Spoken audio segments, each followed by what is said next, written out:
পাকিস্তান এবার এমন এক সামরিক সক্ষমতা অর্জন করতে চলেছে যা দিয়ে ইসরায়েল ও ভারতে হামলা চালিয়ে আস্ত নরক তৈরি করা সম্ভব।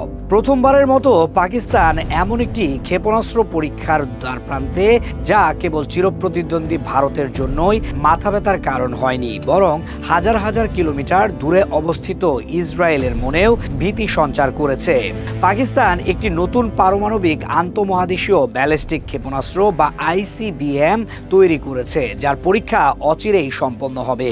আর এই পরীক্ষা সফল হলে বিশ্বের সামরিক ইতিহাসে পাকিস্তানের নাম নতুন করে লেখা হবে। চলুন বিস্তারিত জানা যাক পাকিস্তানের এই নতুন ক্ষেপণাস্ত্রটি সম্পর্কে, এর ক্ষমতা কতটা ধ্বংসাত্মক এবং কেন ভারত ও ইসরায়েল এটিকে নিজেদের অস্তিত্বের জন্য এক বিরাট সংকট হিসেবে দেখছে। পাকিস্তানের ক্ষেপণাস্ত্র কর্মসূচির যাত্রাপথ বেশ দীর্ঘ এবং সফলতায় পূর্ণ। তারা সময়ের সাথে সাথে নিজেদের সক্ষমতা বৃদ্ধি করেছে। এর শুরু হয়েছিল স্বল্প পাল্লার হাতফ সিরিজ দিয়ে।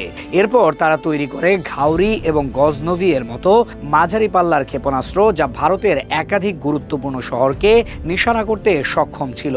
কিন্তু পাকিস্তানের অগ্রযাত্রা সেখানেই থেমে থাকেনি। এরপর আসে শাহিন সিরিজের ব্যালিস্টিক মিসাইল, বিশেষ করে শাহিন 3, যার পাল্লা ছিল 2750 কিলোমিটার। এই ক্ষেপণাস্ত্রটি ভারতের মূল ভূখণ্ডের প্রায় প্রতিটি প্রান্তে আঘাত হানতে পারত। কিন্তু ভারতের আন্দামান ও নিকোবর দ্বীপপুঞ্জের মতো কয়েকটি দূরবর্তী সামরিক ঘাঁটি শাহিনের পাল্লার বাইরে ছিল। এতদিন পর্যন্ত এটিই ছিল পাকিস্তানের ক্ষেপণাস্ত্র কর্মসূচির সর্বোচ্চ অর্জন। কিন্তু ইসলামাবাদ এবার যে পদক্ষেপ নিয়েছে তা সত্যিই বিস্ময়কর। তারা এক ধাক্কায় নিজেদের ক্ষেপণাস্ত্রের পাল্লা প্রায় দ্বিগুণ বাড়িয়ে নিয়েছে। ওয়াশিংটন ভিত্তিক গোয়েন্দা সংস্থা তথ্যের উদ্ধৃতি দিয়ে ডিফেন্স সিকিউরিটি এশিয়ার এক প্রতিবেদনে দাবি করা হয়েছে, পাকিস্তান যে নতুন আইসিবিএমটির পরীক্ষা চালাতে যাচ্ছে তার পাল্লা 5500 কিলোমিটারের বেশি।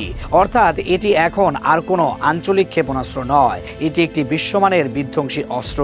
এই নতুন ক্ষেপণাস্ত্রের পাল্লা এতটাই ব্যাপক যে পাকিস্তানের বেলুচিস্তান বা পাঞ্জাব প্রদেশের কোনো ঘাঁটি থেকে উৎক্ষেপণ করা হলে তা শুধু সমগ্র ভারতকেই নয়, মধ্য এশিয়ার বিশাল অঞ্চল, ইউরোপের কিছু অংশ এবং সবচেয়ে গুরুত্বপূর্ণভাবে পুরো মধ্যপ্রাচ্যকে নিজের আওতায় নিয়ে আসবে। আর এখানেই খেলার আসল চালটি লুকিয়ে আছে। পাকিস্তানের ঘাঁটি থেকে ইসরায়েলের রাজধানী তেল আবিবের দূরত্ব মাত্র 3200 কিলোমিটারের কিছু বেশি। এর অর্থ হলো এই প্রথমবার পাকিস্তান সরাসরি পারমাণবিক আঘাত হেনে ইসরায়েলকে মানচিত্র থেকে নিশ্চিহ্ন করে দেওয়ার মতো সক্ষমতা অর্জন করলো।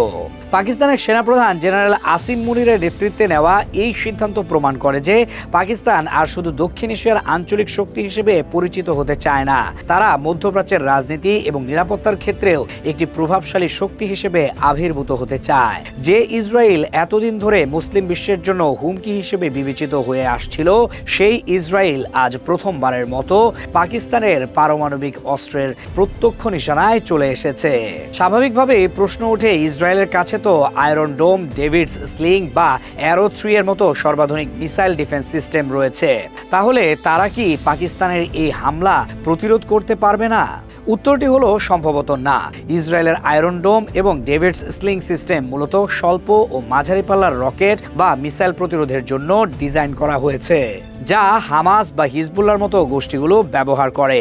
অন্যদিকে অ্যারো 3 সিস্টেম বায়ুমণ্ডলের বাইরে আন্তঃমহাদেশীয় ক্ষেপণাস্ত্র ধ্বংস করতে সক্ষম। কিন্তু পাকিস্তানের নতুন এই আইসিবিএম এর সবচেয়ে বড় শক্তি হলো এর MIRV প্রযুক্তি।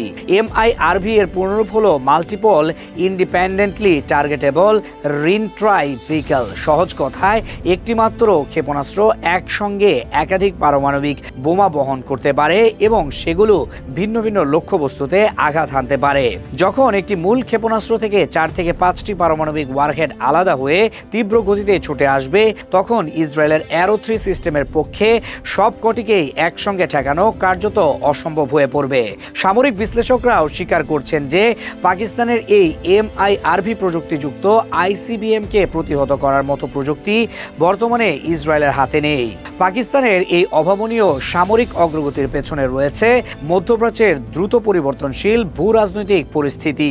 গাজায় ফিলিস্তিনিদের ওপর ইসরায়েলের চালানো নৃশংসতার পর সমগ্র মুসলিম বিশ্ব ইসরায়েলের বিরুদ্ধে ক্ষোভে উত্তাল হয়ে উঠেছে।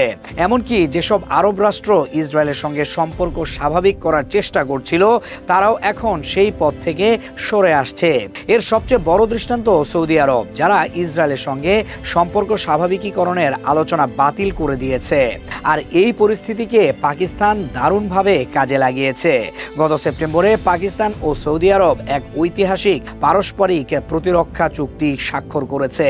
এই চুক্তির মূল কথা হলো এখন থেকে রিয়াদের অর্থনৈতিক সামর্থ্য এবং ইসলামাবাদের পারমাণবিক শক্তি একে অপরের সুরক্ষা কবচ হিসেবে কাজ করবে। যদি কোনো তৃতীয় পক্ষ এই দুই দেশের কোনো একটির উপর হামলা চালায় তবে অন্য দেশ তাকে রক্ষা করতে এগিয়ে আসবে। এখানে তৃতীয় পক্ষ বলতে যে মূলত ইসরায়েল এবং তার মিত্রদেরকেই বোঝানো হচ্ছে তা বেশ স্পষ্ট। গাজায় আগ্রাসন চালানোর পর থেকে ইসরায়েল আরও আগ্রাসী হয়ে উঠেছে। তারা সম্প্রতি হামাস নেতাদের হত্যা করতে কাতারের মতো সার্বভৌম দেশের ভেতরেও হামলা চালিয়েছে। এমন পরিস্থিতিতে অনেক নিরাপত্তা বিশ্লেষক আশঙ্কা করছেন যে চাপ তৈরির কৌশল হিসেবে ইসরায়েল বা তার পশ্চিমা মিত্ররা সৌদি আরবের উপর হামলা করার চেষ্টা করতে পারে। আর যদি সত্যি তেমন কিছু ঘটে তবে প্রতিরক্ষা চুক্তি অনুসারে পাকিস্তান ঢাল হয়ে সৌদি আরবের পাশে দাঁড়াবে।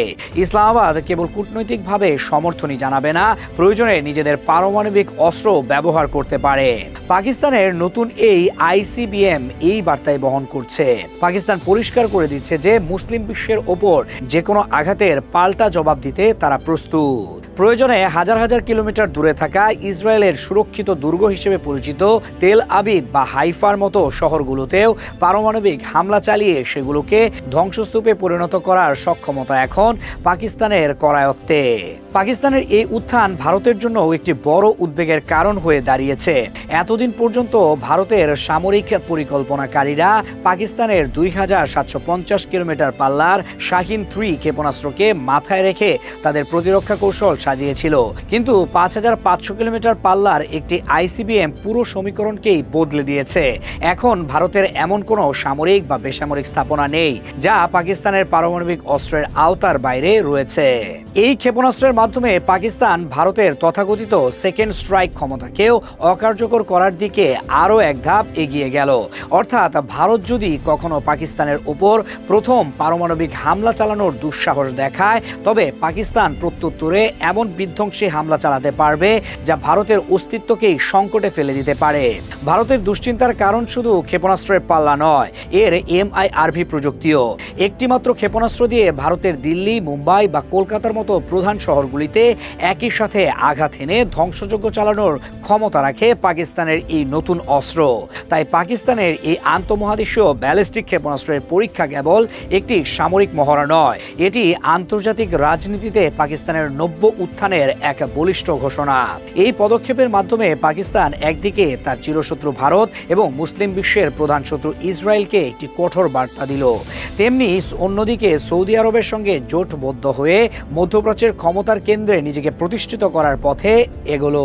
যে পাকিস্তান একসময় অর্থনৈতিক সংকটে জর্জরিত ছিল, সেই পাকিস্তানই আজ তার সামরিক প্রযুক্তির জোরে বিশ্বকে জানিয়ে দিচ্ছে যে মুসলিম বিশ্বকে আর দুর্বল ভাবার কোনো অবকাশ নেই। রিয়াদের অর্থ এবং ইসলামাবাদের পারমাণবিক শক্তি একত্রিত হলে কি হতে পারে তার প্রথম আভাস হয়তো বিশ্ববাসী খুব শীঘ্রই প্রত্যক্ষ করতে চলেছে।